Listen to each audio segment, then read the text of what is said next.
고요한 밤, 잠 못 이루고 뒤척여 본 적 있으신가요? 과거의 어느 한순간으로 돌아가 모든 것을 되돌리고 싶다는 생각에 가슴을 쳐본 적은 없으신지요? 우리 모두는 삶이라는 긴 여정 속에서 크고 작은 실수를 저지르며 살아갑니다. 때로는 그 실수가 너무나도 커서 우리의 삶 전체를 뒤흔드는 깊은 상처와 절망을 남기기도 합니다. 오늘 우리는 바로 그 실수와 실패에 대한 이야기를 나누려 합니다. 이것이 결코 우리의 끝이 아님을, 오히려 더 깊고 완전한 삶으로 나아가는 과정임을 이야기하고 싶습니다.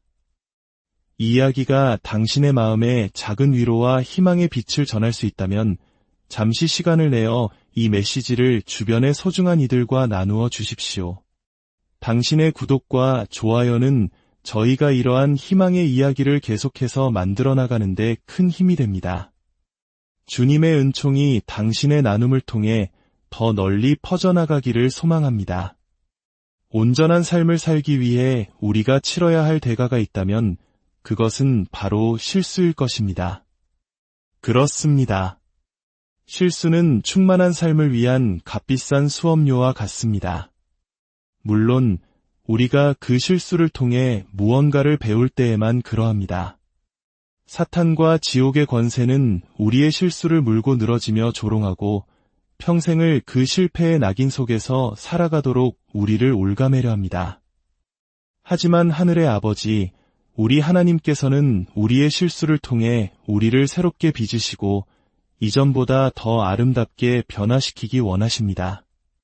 실패는 결코 우리가 평생 갇혀 살아야 할 감옥이 되어서는 안 됩니다. 만약 당신의 귓가에 너는 끝났어, 너는 실패자야 와 같은 목소리가 맴돈다면 그것은 결코 하나님의 음성이 아님을 기억하십시오. 그것은 우리를 향한 하나님의 계획이 아닙니다. 어둠의 세력은 우리의 실패가 최종적인 결말이라고 속삭입니다. 우리를 넘어뜨리고 우리가 저지른 끔찍한 선택의 결과 속에서 주저앉히려고 합니다. 하지만 오늘 저는 분명히 선포하고 싶습니다. 당신의 실수는 결코 끝이 아닙니다. 당신의 실패는 최종 선고가 아닙니다. 성경은 이렇게 말씀하십니다. 나의 대적이여, 나로 말미암아 기뻐하지 말지어다. 나는 엎드러질지라도 일어날 것이요, 어두운 데에 앉을지라도 주께서 나의 빛이 되실 것임이라. 이 놀라운 진리의 말씀에 잠시 하나님께 영광을 돌립시다. 부디 제 말을 똑똑히 들어주십시오. 당신은 실수를 저질렀을지언정 당신 자신이 실수는 아닙니다. 당신은 실패했을지언정 당신은 실패자가 아닙니다. 지금 잠시 넘어져 있을지라도 그 자리가 당신의 운명은 아닙니다. 당신의 꿈을 향해, 당신의 삶을 향해, 당신을 향한 하나님의 부르심과 목적을 향해 새로운 부활이 다가오고 있습니다. 어쩌면 이 자리에 있는 젊은이들 중에는 작년 이맘때는 뜨거운 열정으로 가득했지만 그 사이 넘어지고 상처 입은 이들이 있을지 모릅니다. 호기심에 혹은 참을 수 없는 유혹에 빠져 돌이킬 수 없는 일을 저질렀을 수도 있습니다. 약물과 술에 손을 대어 중독의 늪에 빠졌거나 지켜왔던 순결을 잃고 깊은 죄책감에 시달리고 있을지도 모릅니다. 만약 시간을 되돌릴 수만 있다면 그 밤, 그 장소, 그 상황을 바꾸기 위해 무엇이든 할 수 있을 것 같은 심정일 것입니다. 저는 지금의 세대가 겪는 아픔에 깊이 공감합니다. 과거 저희 세대만 해도 죄를 피하고자 노력하면 어느 정도 거리를 둘 수 있었습니다. 예를 들어 음란물을 접하려면 수많은 사람들의 눈총을 받으며 가게 구석까지 찾아가야 하는 수고와 부끄러움을 감수해야 했습니다. 하지만 지금은 어떻습니까? 죄는 훨씬 더 대담하고 교묘해졌습니다. 스마트폰 하나만 있으면 온갖 유혹이 우리를 찾아와 스토킹하듯 집요하게 따라다닙니다. 저는 여러분을 정죄하거나 비난하기 위해 이 자리에 선 것이 아닙니다. 의로움이란 죄를 지어도 좋다는 허가증이 아닙니다. 하지만 의로움은 우리가 넘어졌을 때 다시 아버지의 집으로 돌아올 수 있도록 허락된 초대장입니다. 당신이 넘어지고 실패하고 실수를 저질렀을지라도 당신 자신이 실수는 아닙니다. 그리고 하나님께서는 결코 당신의 인생 최악의 실수와 선택으로 당신을 규정하지 않으실 것입니다. 세상의 비난가들은, 당신을 미워하는 사람들은 그렇게 할지 모릅니다. 하지만 우리 하나님은 결코 그러시지 않습니다. 우리를 향한 그분의 자비가 얼마나 크고 놀라운지 잠시 그분께 감사와 찬양을 드립시다. 저는 성경 속 인물 시몬 베드로의 이야기를 참 좋아합니다. 하나님께서 그가 처참하게 실패한 후에도 여전히 그를 사랑하셨다는 사실이 제게 큰 감동을 줍니다. 예수님께서 부활하신 후 무덤에 나타난 천사는 이렇게 말했습니다. 가서 그의 제자들과 베드로에게 이르기를 예수께서 너희보다 먼저 갈릴리로 가시나니. 천사는 다른 모든 제자들과 함께 유독 베드로의 이름을 콕 집어 언급했습니다. 왜였을까요? 예수님을 3번이나 부인하고 저주까지 하며 거짓말했던 그 사람, 사람을 칼로 내리치며 폭력성을 드러냈던 그 사람, 처참하게, 비참하게 실패했던 바로 그 사람의 이름을 말입니다.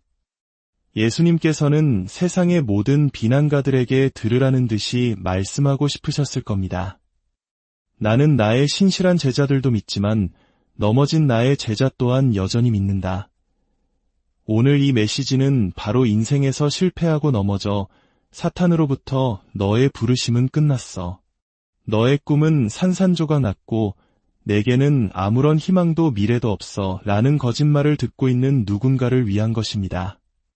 하나님께서 바로 당신을 이곳으로 인도하신 이유는 당신을 위한 회복이 여전히 가능하며 그분의 손이 아직도 당신의 삶 위에 머물러 있음을 알려주시기 위함입니다.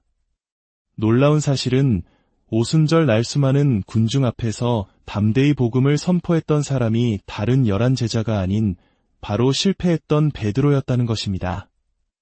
하나님은 가장 크게 넘어진 자를 들어 가장 위대하게 사용하십니다. 사도행전 20장에는 유두고라는 청년의 이야기가 나옵니다. 그는 3층 다락창문에 걸터 앉아 설교를 듣고 있었습니다. 한 발은 교회 안에, 다른 한 발은 세상 밖에 둔 채로 말입니다. 그러다 그는 깊이 졸아 그만 창문에서 떨어져 죽고 말았습니다. 사람들은 모두 그는 죽었다고 말하며 시신을 수습해 묻으려 했습니다. 하지만 사도 바울은 하던 설교를 멈추고 그에게로 달려갔습니다. 사람들은 수군거렸을 겁니다. 교회에 와서 졸다니 꼴 좋다. 반은 교회에, 반은 세상에 걸치고 있더니 저럴 줄 알았어. 그는 자기가 한 일에 대한 대가를 치른 거야. 들어보십시오. 당신이 원했던 것을 얻어 끔찍한 결과를 맞이했을지라도 그 결과를 평생 짊어지고 살 필요는 없습니다. 당신이 섬기는 하나님은 보라, 내가 만물을 새롭게 하노라고 말씀하시는 분이십니다. 성경은 바울이 유두고의 몸 위에 엎드려 그를 안으며 이렇게 외쳤다고 기록합니다. 그에게 아직 생명이 있습니다. 제가 오늘 밤 예언하며 외치고 싶은 말씀이 바로 이것입니다. 여러분 중 누군가는 넘어졌고 실패했습니다. 하지만 주님께서 저를 보내시어 당신에게 말씀하십니다. 아직 당신의 꿈에는 생명이 있습니다. 아직 당신의 부르심에는 생명이 있습니다. 아직 당신의 목적에는 생명이 있습니다. 하나님께서 당신을 통해 행하고자 하시는 그 일에는 여전히 생명이 살아 숨쉬고 있습니다. 이제 한 남자의 이야기를 들려드리고자 합니다. 그의 이름은 스티브 인, 라스베이거스에 사는 억만장자입니다. 그는 호텔과 카지노 사업으로 막대한 부를 쌓았지만 무엇보다 예수를 사랑하는 사람이었습니다. 특히 그는 파블로 피카소가 1932년에 그린 꿈이라는 그림에 깊이 매료되었습니다. 그는 이 그림을 5천만 달러, 우리 돈으로 약 600억 원에 사들였습니다. 그에게 이 그림은 단순한 투자 대상이 아니었습니다. 아무것도 없던 시절, 오직 꿈 하나를 가지고 지금의 성공을 이룬 자신에게 꿈이라는 제목의 이 그림은 특별한 감정적 의미를 지니고 있었습니다. 5년 후 뉴욕의 한 투자은행가가 그에게 연락해 꿈을 사고 싶다는 제안을 합니다. 협상 끝에 가격은 1억 3,900만 달러, 우리 돈으로 약 1,800억 원에 결정되었습니다. 5년 만에 1,200억 원에 가까운 차익을 얻게 된 것입니다.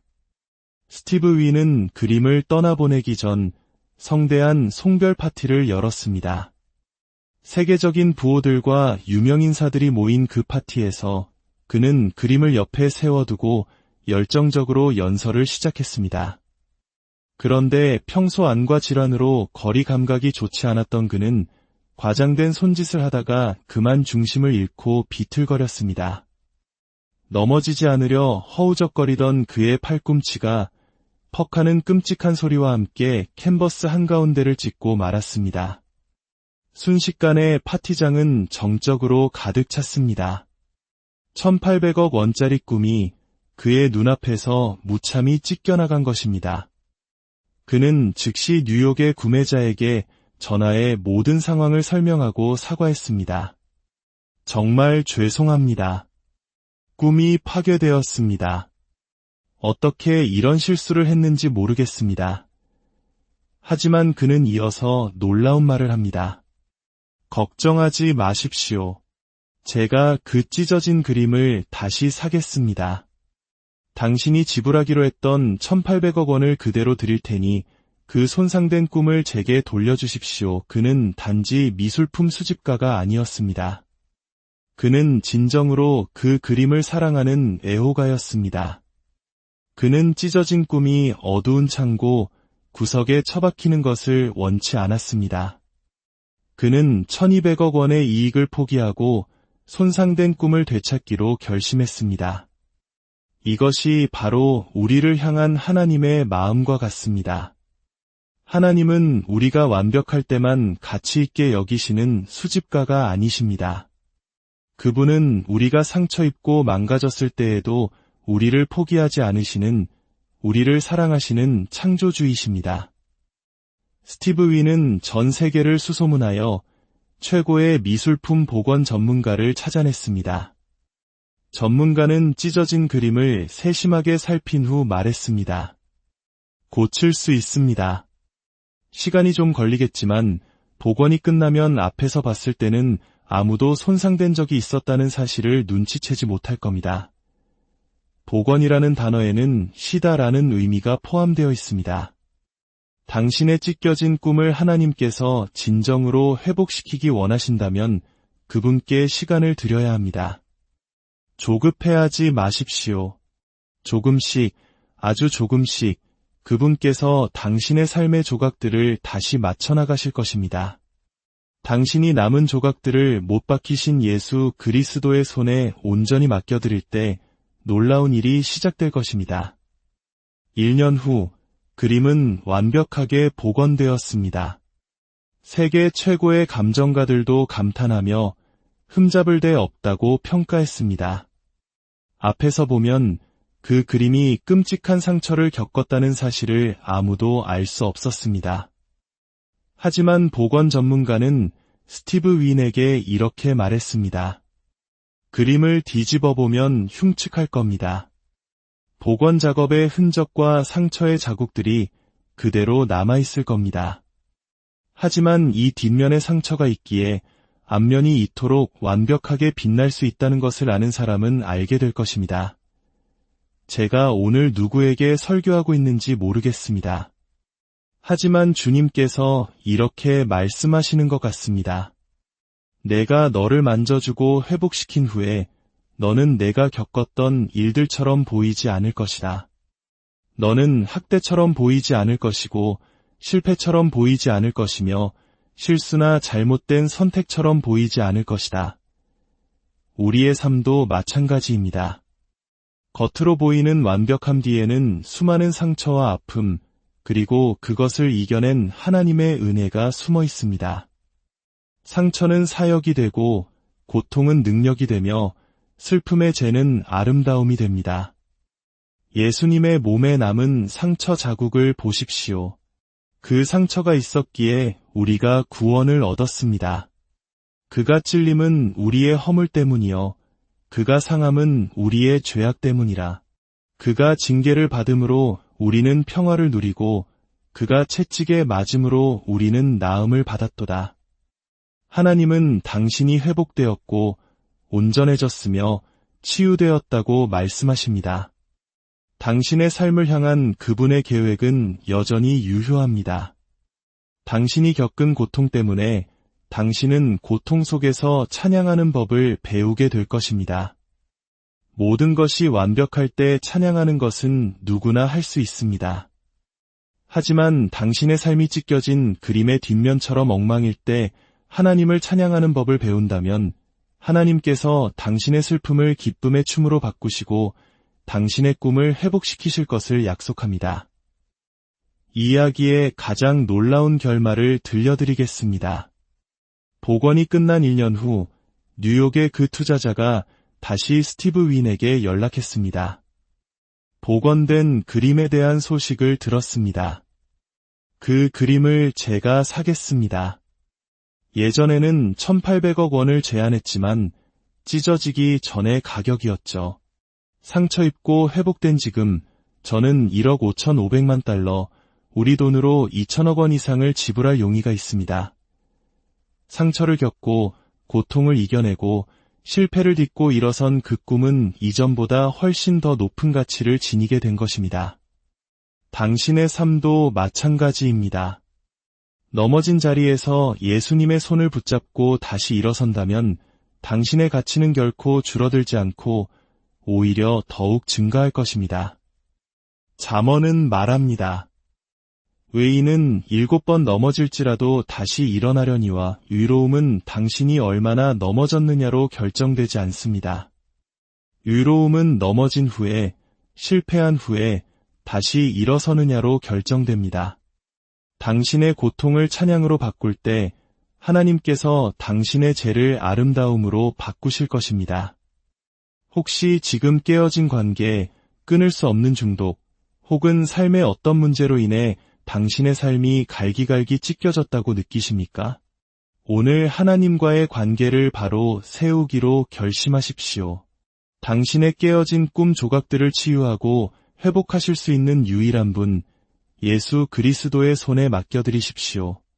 이 시간 저를 따라 함께 기도해 주시겠습니까? 주 예수님, 오늘 당신을 부릅니다. 당신은 제 삶에 깨어진 조각들을 모아 아름다운 무언가로 만드실 수 있는 유일한 분이십니다. 제 모든 것을 당신께 내어드립니다. 주님, 이 기도를 따라하는 모든 영혼들을 위해 기도합니다. 삶의 어떤 영역에서든 상처 입고 찢겨진 모든 가정과 개인 위에 지금 이 시간 회복과 치유의 능력이 강물처럼 흘러가게 하옵소서. 예수 그리스도의 이름으로 기도합니다. 아멘. 주님의 놀라운 회복의 은총이 이 말씀을 듣는 모든 분들의 삶과 가정 위에 충만히 임하시옵소서.